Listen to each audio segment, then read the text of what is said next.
Hi everybody, we'll just wait for everybody to get settled.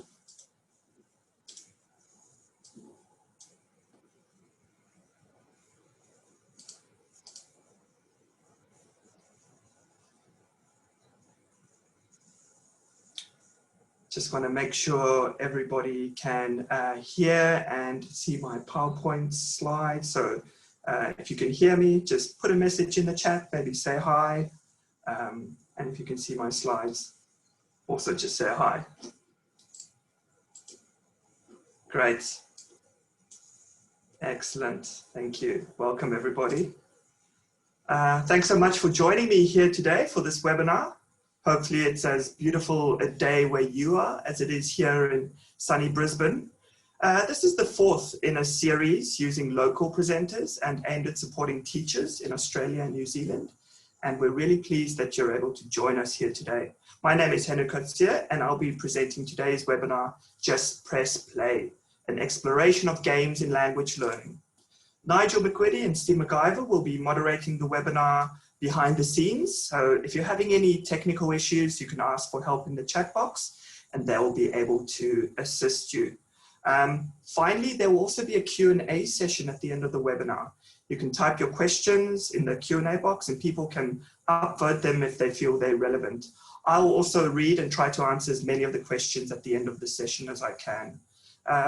If you put a question in the chat, it may get a little bit lost, so make sure you also put it in the Q&A, and Steve and Nigel will do their best to keep track of all that is put in both of those.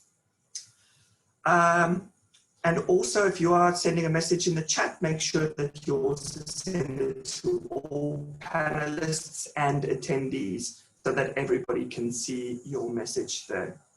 Okay. Before I begin, I'd also just like to mention that all of the resources and the references that I mentioned today will be available to you via a Padlet wall that I made. It's on that link that you can see, the bit.ly Just Press Play 20 link. So if you just type that into your browser, you don't have to furiously make notes about everything that I'm saying and try to remember it all. I guess one positive of this brave new world that we live in today is that everything is recorded, isn't it? So as is this webinar, and this will be uploaded to the Cambridge YouTube channel next week so that you can always catch up there as well. Now, I don't know about the rest of you, but I'm assuming you have an interest in games too, otherwise you probably wouldn't be here today. And for me, games have had a far-reaching influence on my life. Looking back as a teen, I used to love playing games, you know, outdoor games, analog games, board games, but I really loved the computer games of the 1990s. And they taught me so much more, I dare say, than even sometimes my formal education at school did. You know, from games like Age of Empires and Sid Meier's Civilization, I learned about diplomacy and history. From SimCity, I learned about the importance of logistics and town planning. You know, from games like Myst and Lemmings, I learned about problem solving and engineering. And from hours and hours of playing Monopoly, I found out sometimes just how ruthless capitalism can be, but also how wealth can be compounded if you have a few little green houses and a little red hotel on a little expensive purple street. So, you know, all in all, these games, they're all like puzzle pieces that provided me with a very well-rounded, informal education, I feel.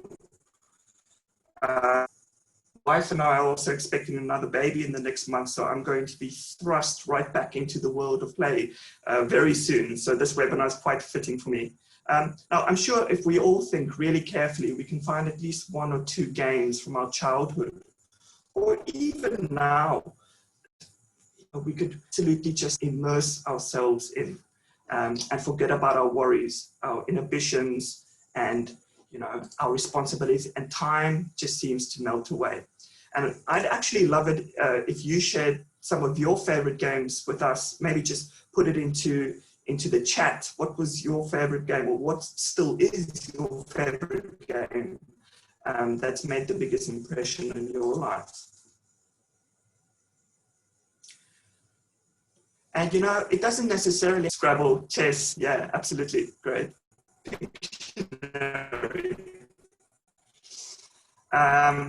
But you know, you can see in the chat, maybe it was a game played down with the neighborhood creek, kids down at the creek or in the streets or break time at school. Now, I'm sure to butcher this pronunciation, but I'm sure he won't mind because he probably gets this all the time from non-Hungarian speakers. But Michal Csikszentmihalyi, he would refer to this state as flow, you know, this optimal state of intrinsic motivation. He describes flow as being completely involved in an activity for its own sake. You know, time flies, your whole being is involved, and you're using your skills to the utmost. And so it is with games. And I'll share again this quote from the abstract in this of this talk from the American writer Diane Ackerman. Play is the brain's favorite way of learning. And you know, I love it for its elegant simplicity. And for me, there's no doubt that games and play have had a deep and irrevocable impact on my life and my education, from childhood and stretching far into adulthood. I was lucky enough to also hear the Finnish education expert, Pasi Sahlberg, speak at a conference in Sydney a couple of years ago. And it was actually the same conference that the late great Sir Ken Robinson spoke at, and who will be sorely missed. And Sahlberg works, I don't know if you know his work, but he works for the Gonski Institute, lobbying for the importance of play. And he's dedicated a lot of his life to persuading governments and school administrators of the importance of play. And rightly so, as the science and the statistics really do speak for themselves when it comes to education outcomes in different countries. But that's a story for another day. So I guess all of this begs the question for us teachers involved in language learning. Is play just as relevant and enjoyable for adult learners? And what exactly is the interplay between games, language learning, and motivation? In Games for Language Learning, published by Cambridge University Press, I must say, Wright, Betteridge, and Buckley argues that teachers really need to incorporate games into their repertoire of teaching and learning activities for a number of reasons.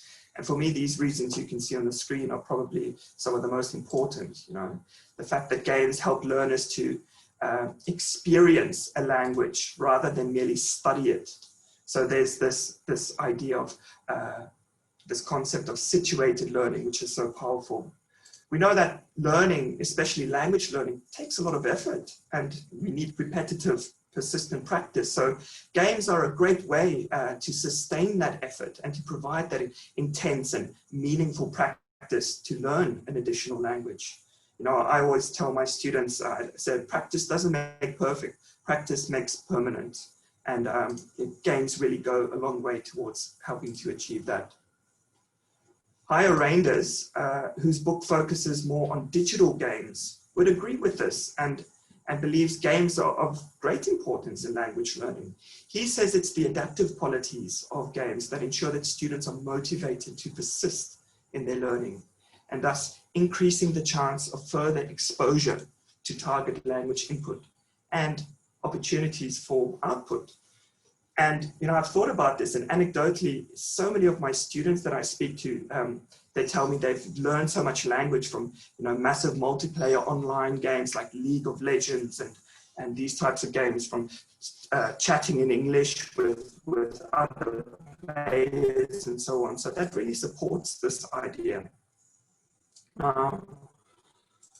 I'm sure we've sort of established how important and how games and play in language learning. So I'd like to share a few ideas with you based on some research that some colleagues and I have done here at ICTE on game-based learning and gamified activities in the English language classroom.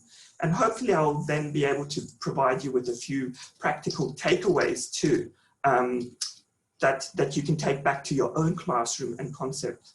So these two terms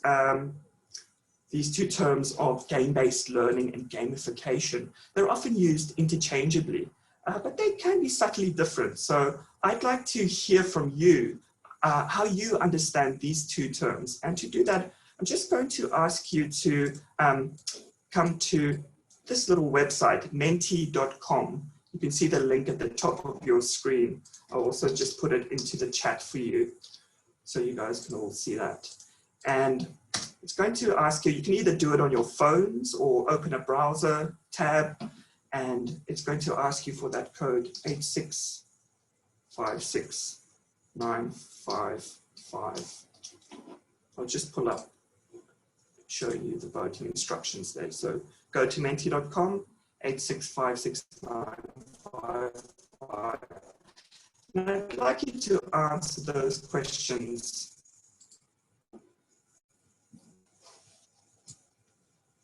How would you describe the difference between game-based learning and gamification?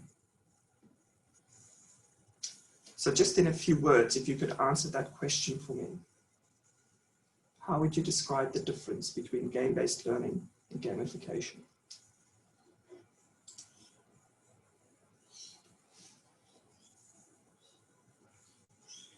Fair enough.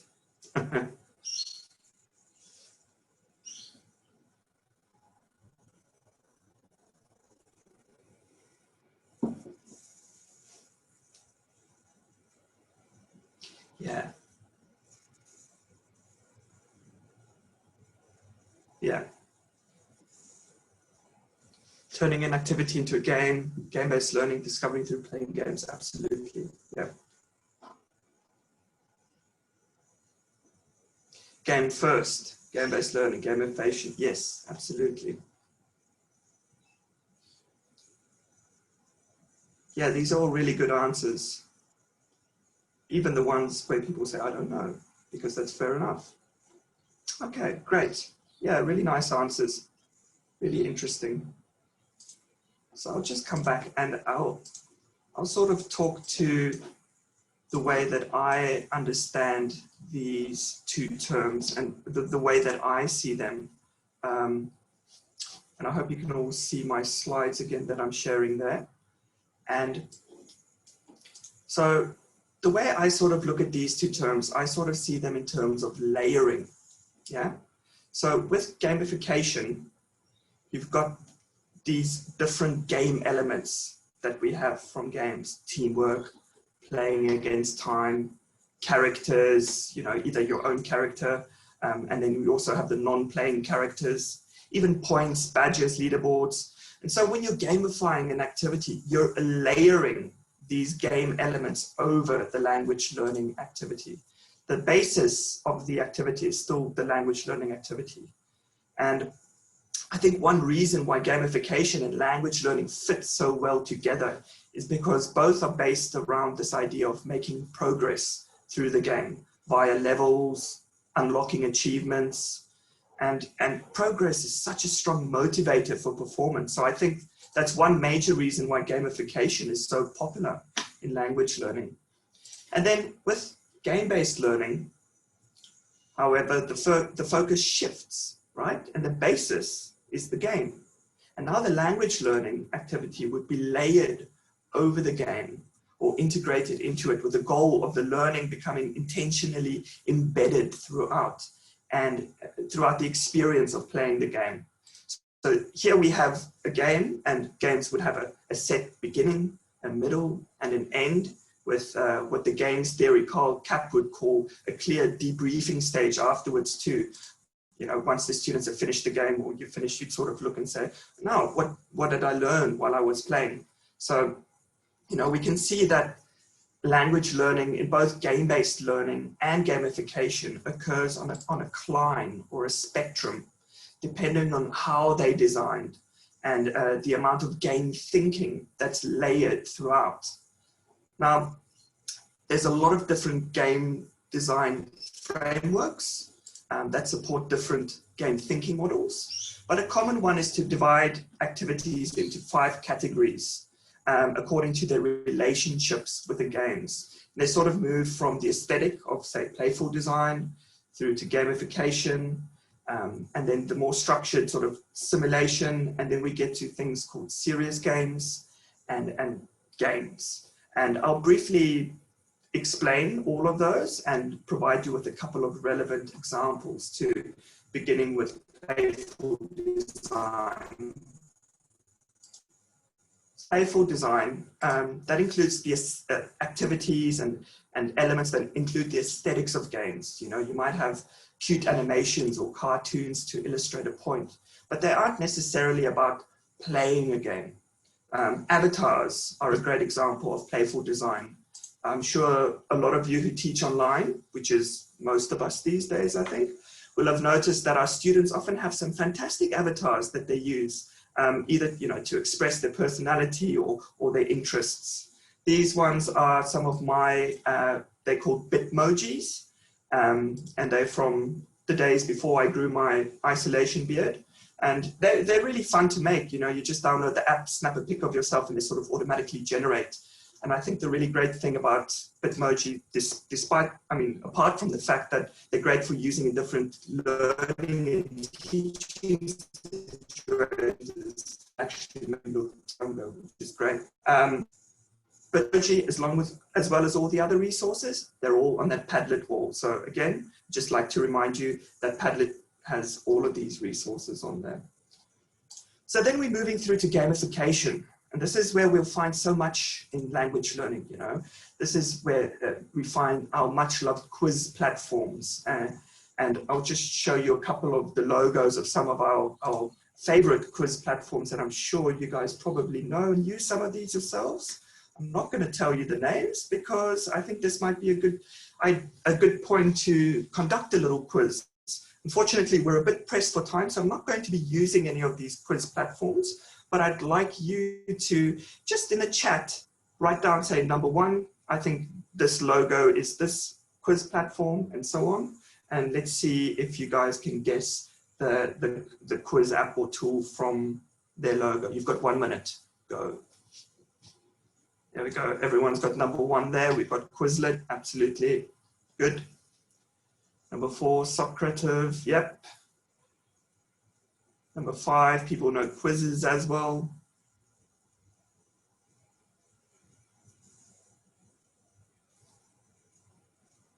Number 2 and 3, probably a little bit trickier. Yeah. Good question, Anne Butterfield, where is Kahoot? Yeah, I intentionally left Kahoot out because I thought it would be so well known. It wouldn't even be a challenge.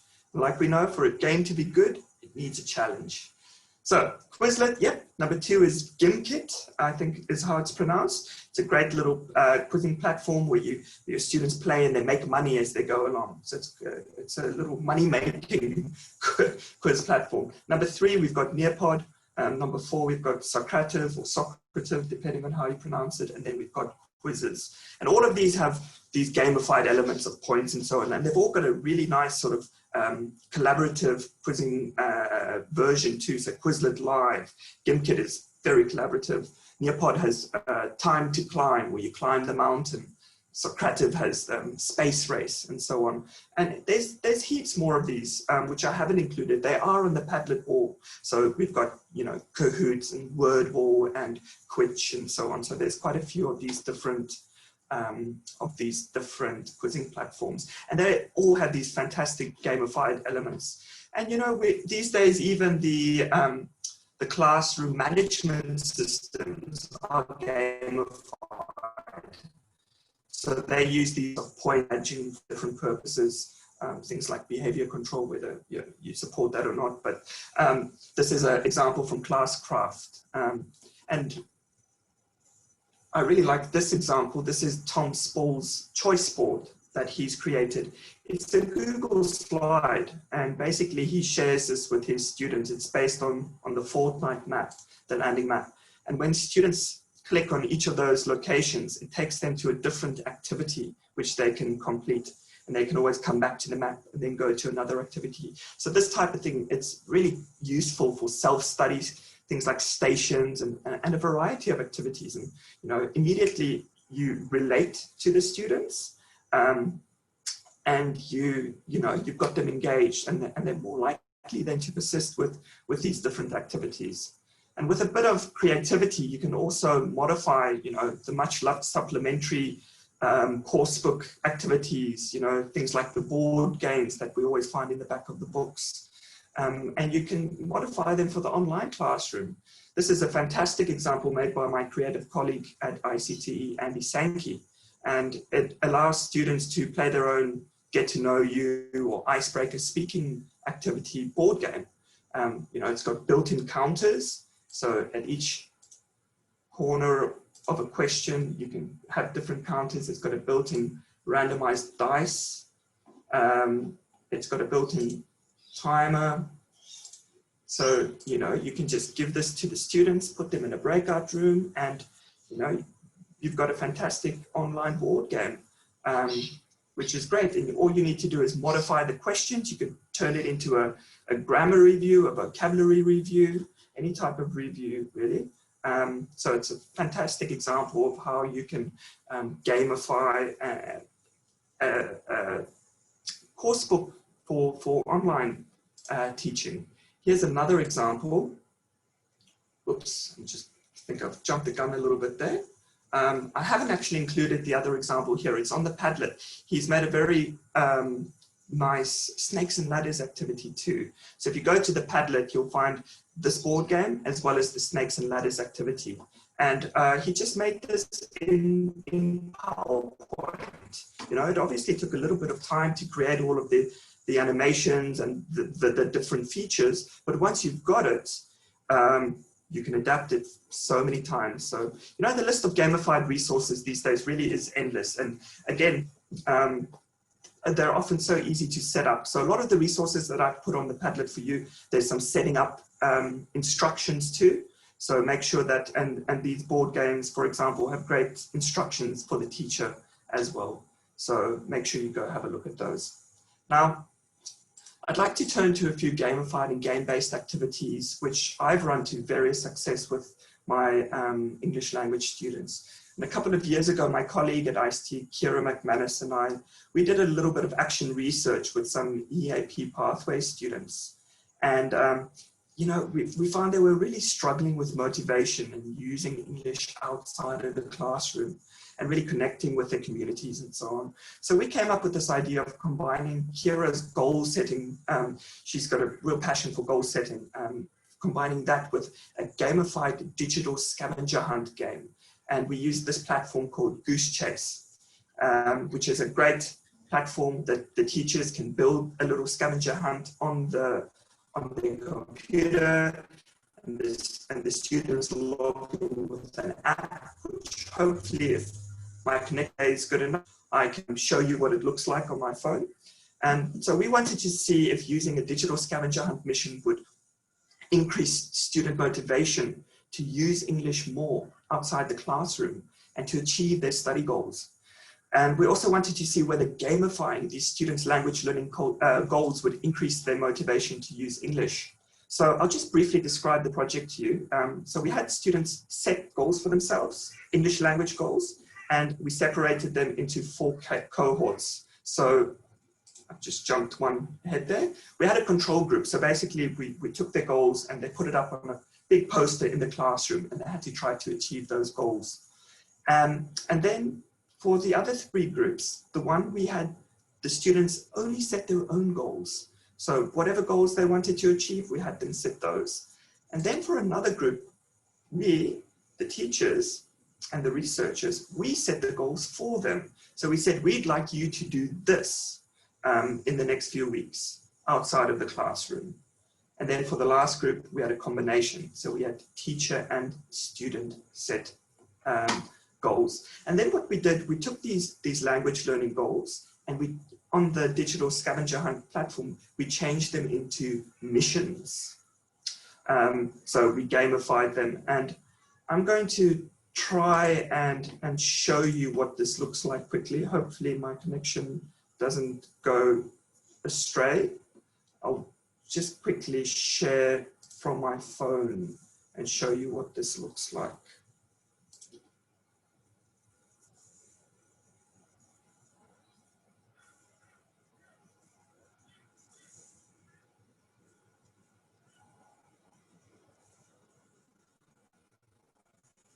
So here we have all of the different missions, and you can see each mission has a different amount of points related to it, depending on how easy or difficult it is to achieve.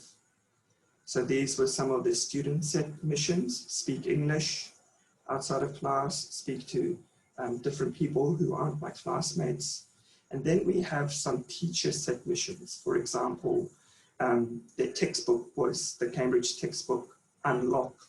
And so for example, for Unit 7, Discovery and Invention, they had to find out something that was invented in Australia and take a photo of it and upload it to the app. And then they would get 60 points. And you can see at the bottom of the screen, there's rankings and there's a sort of feed of all the missions being achieved and so on. So it's really gamified. Just come back to my PowerPoint. So the students, you know, they really enjoyed using this app to go and achieve their English language goals. And we would check in with them every week, check the leaderboard in the classroom and remind them to complete the missions. And then afterwards, we surveyed the 3 groups about using the scavenger hunt platform and to find out how motivating it was for them. So before I actually give you some of the answers, again, I'm going to ask you what you think. And we're going to come back to this Mentimeter, and I'm going to go to a second question here. Now, if you remember those 3 cohorts we had, the ones that set their own goals, their language learning goals, then there was the teacher set goals, and then there was the teacher and student set goals. I'd like to find out from you, which group do you think found achieving their goals the most motivating? Which of those 3 groups?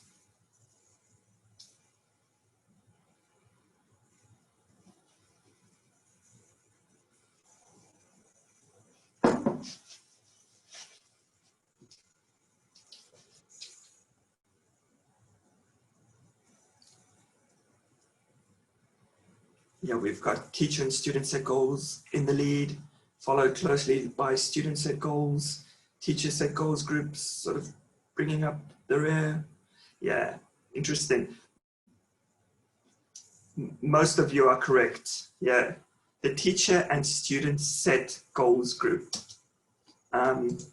They were the ones that found it most motivating, which we thought was quite interesting in and of itself, because initially we assumed that it would be the student set goals because of the autonomy there. And you know, that they all enjoyed achieving their goals, but they really liked that little but that the teachers brought. So where the teachers would relate what they were doing in the classroom with a textbook, with the Unlocked textbook, and then relating that to the outside world with the community. So they could go out and see how what they're studying in the classroom relates to the outside world. So yeah, we also asked them which of the features of using Goose Chase did they find most motivating. And by and far, it were the gamified features that they enjoyed. Yes, they liked us coming in to remind them to achieve the goals. They liked, you know, setting the goals, all those different things. But what they really liked was the leaderboard, the points for completing the missions, the different types of missions. You know, you can submit a photo or a video or do a GPS check-in or a text submission. And they loved using an app to complete this. And we, you know, we also went to the theory to try to understand why these features were so motivating in this project. And we turned to one theory of motivation. There's so many different theories of motivation, but one which really explained this well for us and which fit in well with the results from this project was Deci and Ryan's self-determination theory. And sort of the underlying assumption there is that supporting you as the teacher, if you can support the conditions of autonomy and competency and relatedness for your students, it would lead to higher levels of motivation and performance. And in the case of our study, that relates to motivation to engage in English outside the classroom. So we felt that we were able to tap into the students' competencies through their use of mobile phone apps. They like playing games. they're quite tech savvy generally and so on. We gave them autonomy to choose some of their own student set goals, but also how and which ones they wanted to achieve. And then, of course, we related what they were doing in the classroom, in the textbook, in the language they were learning with the outside world. So showing them how it's not just in the classroom that English stops, that, you know, it goes much bigger than that. And so, yeah, Karen and I, we've presented on this research project in much more depth in the past. You'll find some more resources on that Padlet. If you wanted to read some more about it too, we have a research chapter in this research book published by the IA TEFL's LT SIG, and you'll find a link to that too on the Padlet. But yeah, so let's move on. So we're going through playful design, gamification. We're on to simulations. So simulations is what you would often find in training environments, you know, corporate compliance and I dare say boring things like that, but often, you know, things like scenario-based activities, which can be quite interesting. And this is also where the much loved role play that we as English teachers love, that's where this would fall on the game thinking spectrum. And you know, these days there are heaps of free tools that allow you to create online role plays or branching scenarios and other types of simulations that you could use in the classroom.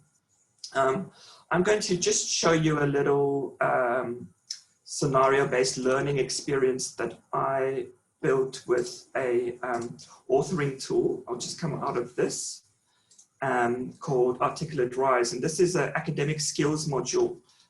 It's an academic literacy module on paraphrasing and plagiarism.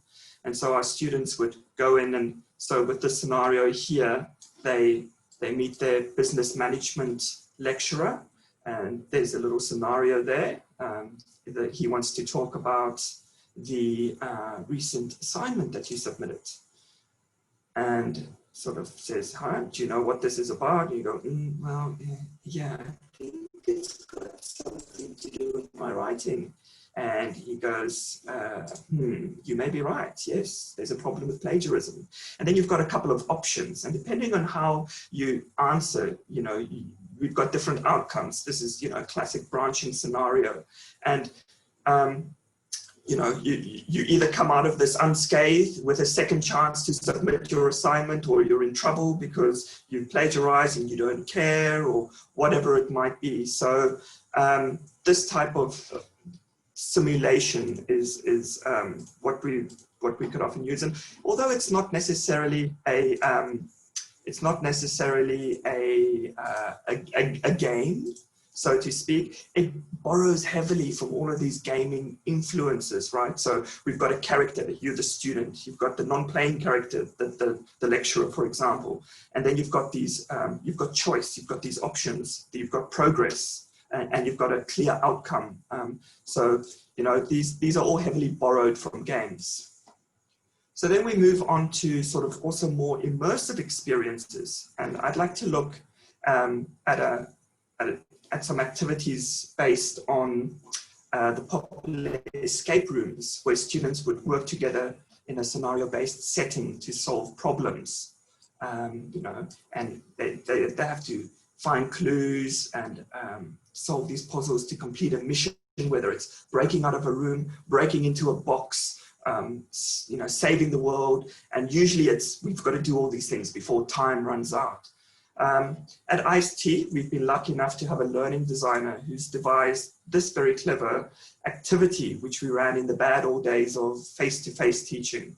You know, hopefully that will return to again in the future. So we've got, you know, break time. Mark, our learning designer, would come to my classroom when all the students were out. He'd put all this police tape around, this crime scene tape. So the students would come back from break time and they'd see, oh, what's happened here? You know, immediately they get engaged, they get curious. And then they'd come and sit down, and then he'd show a little video, you know, explaining that, that Professor Hope, who's a UQ professor, he's been kidnapped by this evil organization called Vile, who want to destroy the world.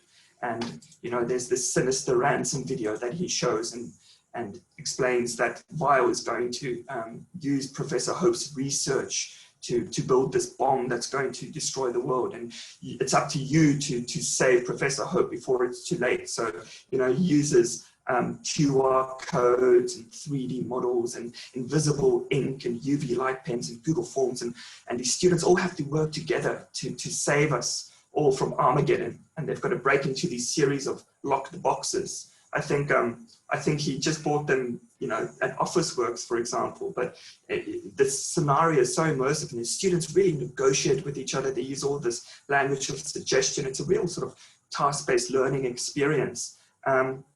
And sort of, this is the video that he shows, the ransom video. So this type of activity, yes, it takes a little bit of setting up and a bit of creativity. And a lot of it is investing the students in the scenario and getting them involved. But once you've got them there and you've got them hooked, they're really into it and they're really invested. And there's a lot of this hinges on that sort of immersive storytelling that's going on there.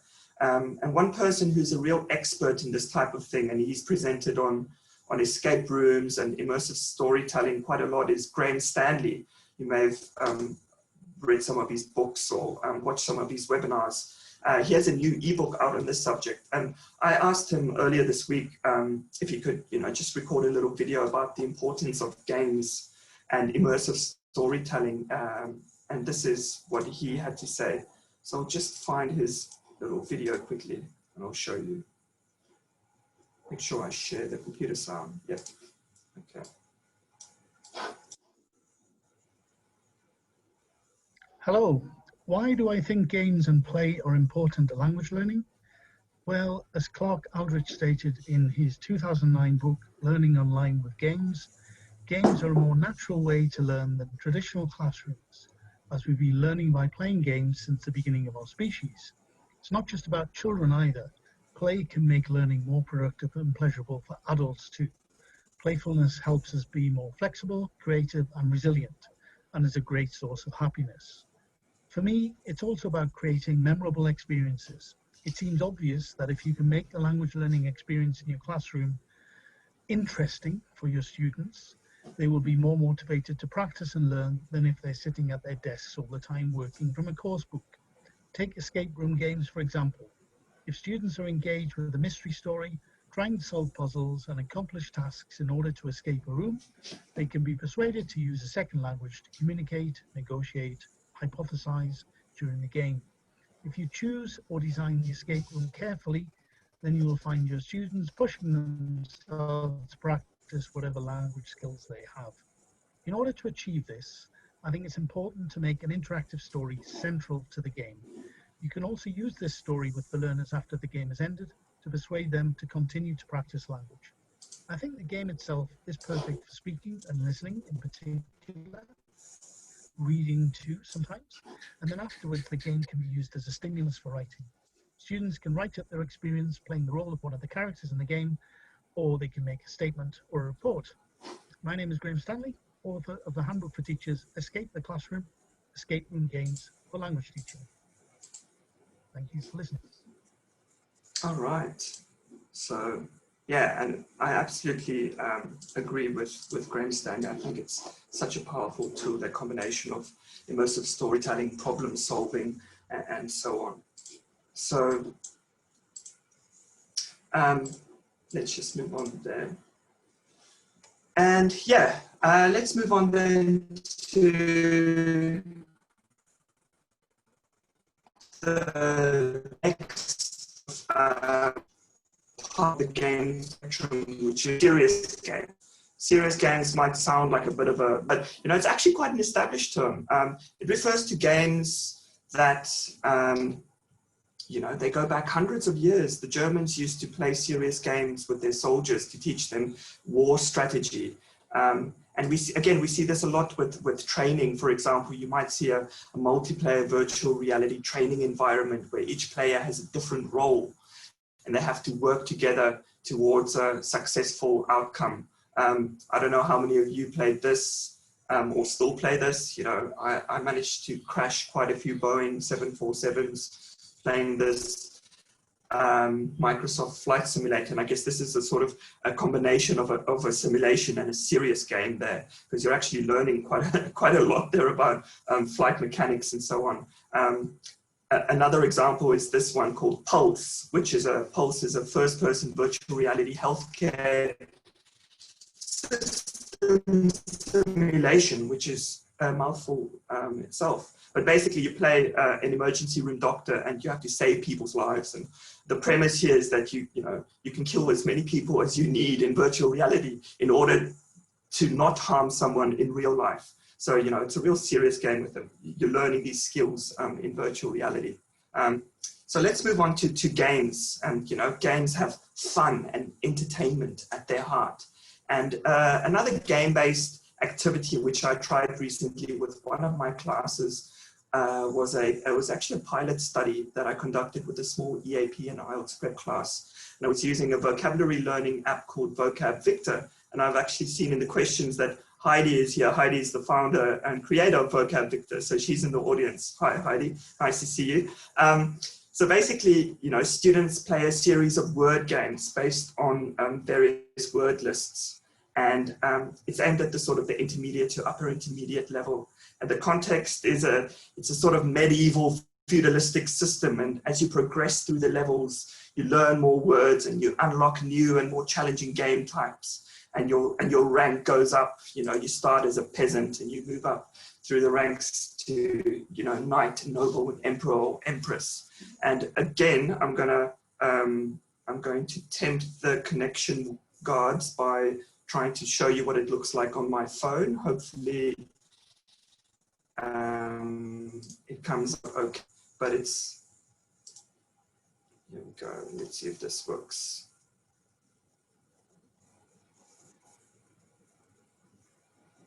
So here we have the different levels that you sort of progress through from the lower levels, and each of those scrolls is a different language learning activity.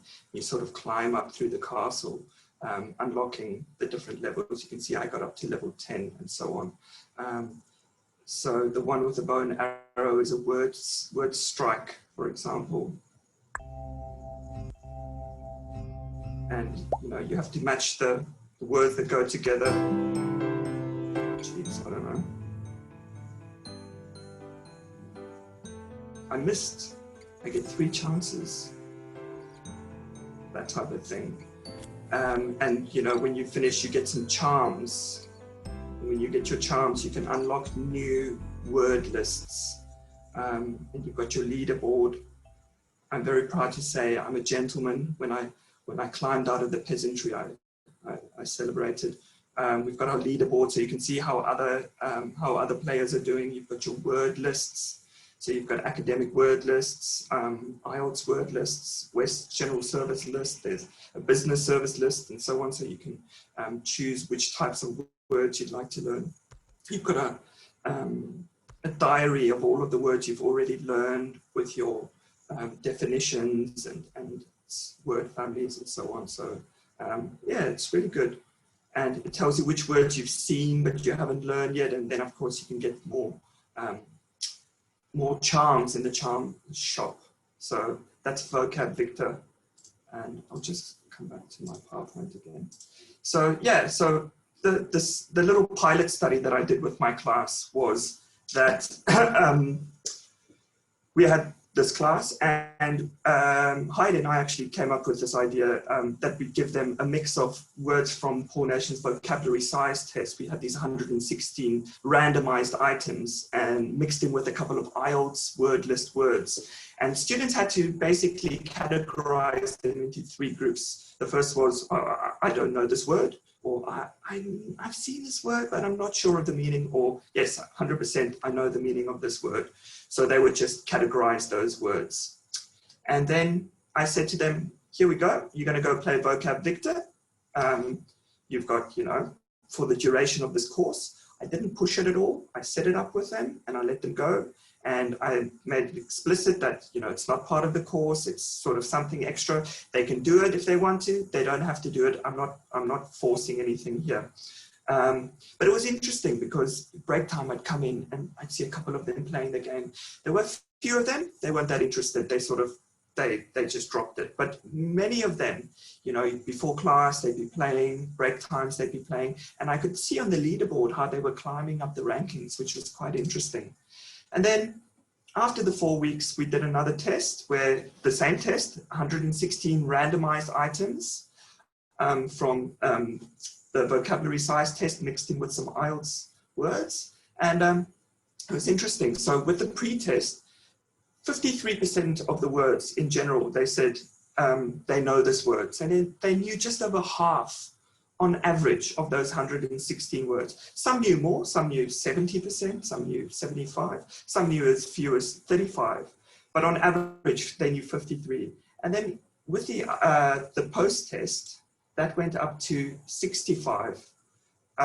Which I thought was quite interesting, considering there was no real, you know, there was no real intervention in terms of reminding them to do this and checking the leaderboards and all these different types of things. So this was all just self-motivated play.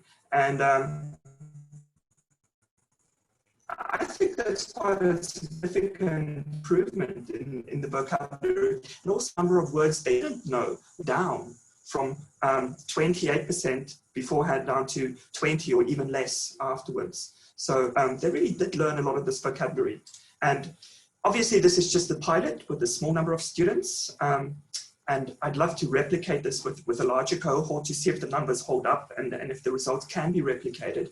And I'm also aware of this type of vocabulary learning, you know, the students also picked up that maybe, you know, it would be better if we placed the words in context or had some prompt that they could listen to and so on. So there are other elements you can add to this, but, you know, they love playing it. And you can see from the comments they enjoyed it. And the results speak for themselves too. So that was a nice example of a vocab game-based learning activity that we have there. And then we also have sort of, you know, more immersive, good old let's have fun and play to win games. But then there's learning involved, and the focus is on entertainment, but the learning happens.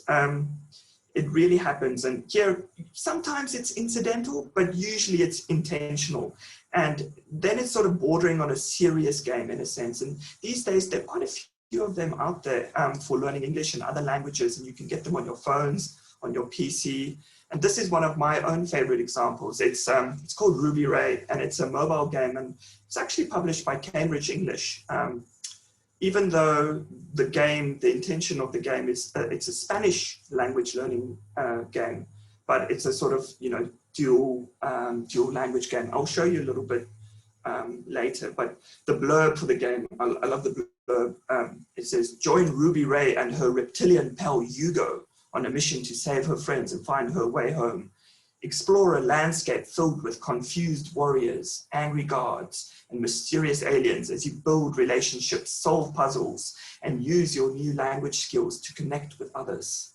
There are no tests, no exercises, no grammar lessons, no vocabulary lists to learn, just an epic experience in a mysterious new world. So that initially got me hooked, and I played the game quite a lot actually. I enjoyed it. I'll show you what it looks like again on my phone. Just give me a sec. All right, we'll have a look at Ruby Ray.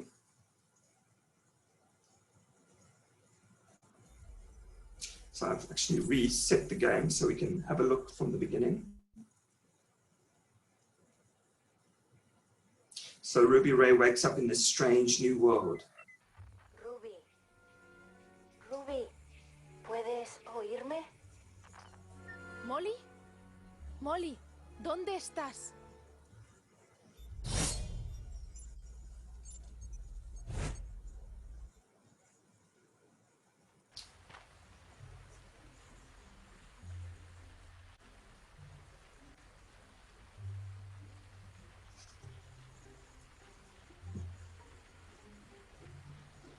I hope that's not the spinning circle of death. I hope that loads soon. Come on, Ruby, load for us.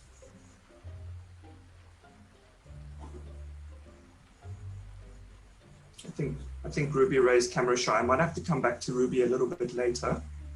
Let's see if I can get her loaded up a little bit later, because I think that might just have been one too much for my connection at the moment. But anyway, Ruby's really fun. You sort of play through, and it's you know, you've got they're communicating in Spanish, but then if you click the word, it switches over to English, so you can sort of see what it's like. And I'm a big fan of this type of game. It's really beautiful and it's thoughtfully designed. And when you're playing it, it really doesn't feel like you're learning, which I guess is the ultimate compliment to the game designers. Yeah, so I'll see if I can load it. Maybe if we stick around at the end, I can show you guys a little bit of what it's like. But again, it's another resource that's on that Padlet wall, so you can go and have a look and maybe even download that yourself and have a little play around. So yeah, I hope this talk's given you a couple of ideas. And I guess one area we haven't covered is the future of learning, of games in language learning. And I'm a big fan of immersive technologies, augmented reality, virtual reality, mixed reality, that type of thing. And, you know, I see these types of immersive technologies playing a really big role in the future of language learning. Already companies like this one, Immerse Me, this is a company out of New Zealand. They're doing amazing things with these technologies. Helping students, you know, you can learn French by virtually stepping into a cafe in Paris, and you've got to conduct this conversation with a waiter or waitress in this immersive 360 environment, and you get feedback on your pronunciation, and you can only go to the next part of the conversation if you get that, if you say the phrase correctly and so on. So that's definitely one area where I see the future of games in language learning going. And then also, you know, many of these traditional learning management systems, these LMSs that we use, I either see them turning to more gamified elements, or if they're not, they might be replaced by new upstarts who understand how we as humans are built for play and built for games. You know, so in short, I guess it's game on in the future. So yeah, I'd just like to actually come around full circle, and I'd like to leave you again with this quote, again from Diane Ackerman. And I really like this one where she says, there are two escape routes from the mundane, two paths to deep play, equally quenching, equally mystical and subtly different. All roads may indeed lead to Rome, but one might be hilly and the other marshy. And I'd like to add to this by saying that either of these roads are bound to hold adventure and mystery. So thanks very much for joining me today for this discussion on play in language learning. And again, that link at the bottom is the link to the Padlet with all of the resources that you can find there. And feel free to contact me through any of those means. And I'll be sticking around a bit to answer some of the Q&A questions. So thanks, everybody. Oh, and bonus points for whoever can guess my favorite game ever in my virtual background. King's Quest, Sandra, very close, but no, a little bit after that. Yes, Ivan is the winner. Monkey Island, very good. There we go. All right, so I'll have a little look at the Q&A, and I see there's a couple that are open there. What sort of software is good for developing educational games? Tom asks. Well, Tom, like I showed you that example from Andy Sankey, you can just do it in PowerPoint, really. You know, you don't need fancy software. It depends on what your goal is. You know, you can make scenario-based learning. There's a lot of online free tools that you can use. On my Padlet, there's a resource called Twinery. If you're interested in role plays or scenario-based activities, good old PowerPoint can work well if you sort of know how all those different animations work and so on. There's authoring software out there that sometimes you've got to pay for it, unfortunately. For some of the more immersive some of the more immersive games and things like that. Unity is a big software application that game designers use. But yeah, it really depends on what your goal is. Alan says, you said for a game to be good against another challenge. Have you got any other criteria? Yes, Alan. So if you go and look at those books, the one by Higher Reinders, there's actually quite a few different criteria in there for what good games are. I mean, I'm not going to be able to go through all of them now, but that book really it's got quite a sufficient and comprehensive list of good game elements and how those elements then can be translated into language learning. So that's the Digital Games in Language Learning by Higher Reinders. And I might add that he is speaking at the Cambridge Live Experience. I think it's on the 8th or the 9th of September. And he's talking about engaging games in online learning and so on. So make sure you guys go sign up for that. On the Padlet, there's one, the event is there. So you can go and sign up for the Cambridge Live Experience and you can find his session and go and watch his session. I'm really looking forward to that myself, actually. What platform can we use to create board games with dice, counters, and timers? Yeah, so I think I've answered that. So Andy Sankey just used PowerPoint for that. And the timers and the dice, they're actually just little videos that you press play inside the PowerPoint. How do you integrate games into IELTS students' goals? That's a good question. So you've got to make it relevant. You've got to make them understand that how it's connected. Yeah. So that's really the teacher's skill coming in there, is showing the students how that it's not just a game that they're playing. Because yeah, that's the first step with serious students who they're very focused on things like IELTS prep and these exams coming up. They think, oh, it's a game. That's not going to help me. But if you can maybe turn to the research and show them some of the research that has been done in terms of games, gamified vocabulary learning activities, and then show them how that relates to their language learning, you can really persuade them, because at the end of the day, everybody wants to learn through the most interesting and exciting and engaging way. So if you can show them that it's actually worthwhile and that it works, I think the light switch will go on for your IELTS students. And also if you can show them specific points in, for example, in a vocabulary learning game and where that would relate to the IELTS test, whether it's something they might say in the speaking part, or whether it's something they might write, or vocabulary that might come up in the reading, or how, if it's a game that involves a lot of communication, how that might improve their listening and so on.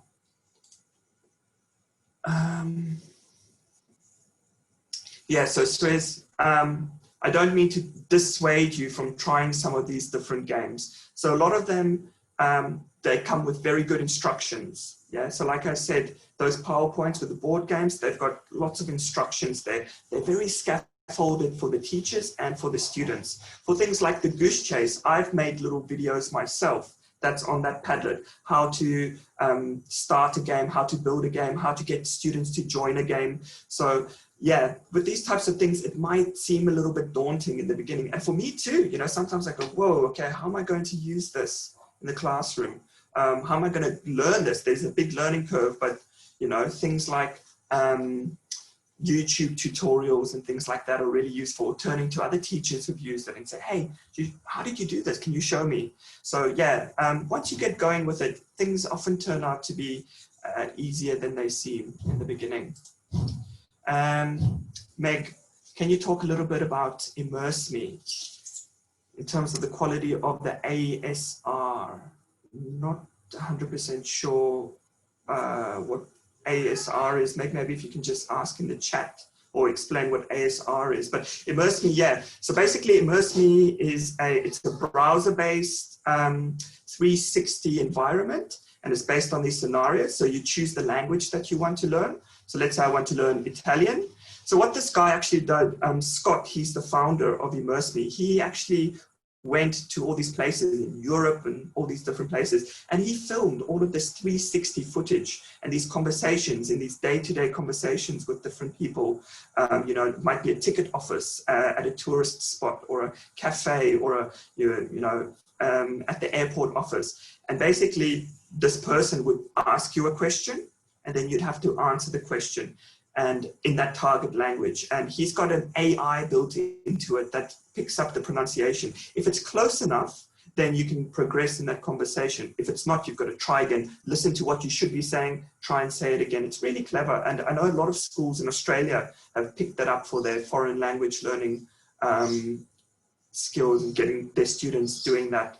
And as far as I know, they've also now published on iPhones and iPads and things like that. So Immerse Me, I think it's going to be a big player in the future, all those types of immersive technologies. Are these all educational games? Yeah, so the ones that I've showed you are all educational games. So they're all games for language learning, except for the simulations, like the Pulse one and the Flight Simulator, which I just showed you as examples of serious games. But the others are all educational. So they all have learning outcomes. They all have, language learning integrated into them, depending on whether they're gamified. That have the game elements built into the language learning activities, or whether they're game-based, and then they'd have the language learning activities layered over the game. So Doodlin, yes, they're all educational, but they are also fun. And that's the beauty of games. Automatic speech recognition, yes, Meg, that's right. So yes, it has automatic speech recognition. It has AI machine learning built into it with their own speech recognition software. And it's quite accurate. In fact, I've tried it a few times. Yeah. So I can put you in contact with the guys from Immerse Me if you send me an email afterwards. I think that's pretty much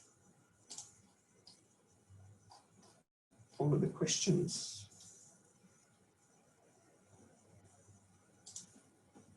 All right. Well, thank you, everybody. Steve, Nigel's, any other questions?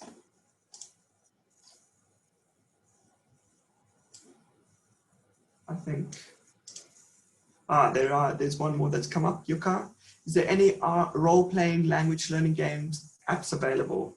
Yeah, I'm sure you'll be able to find quite a few. I'm not sure if I have put a link to some RPGs on my Padlet wall, but if I haven't, I'll add some soon, and you can have a look at some of them there. I mean, RPGs take different forms, obviously. You know, you get like Ruby Ray, which unfortunately I couldn't show you, but you also get the online one. So I'm not sure whether you get any online multiplayer language learning RPGs. I'll have to do a little bit of research, but you definitely get single player ones. So I'll put some links on there, Yuka, so you can have a look at that. Okay. Thanks, everybody.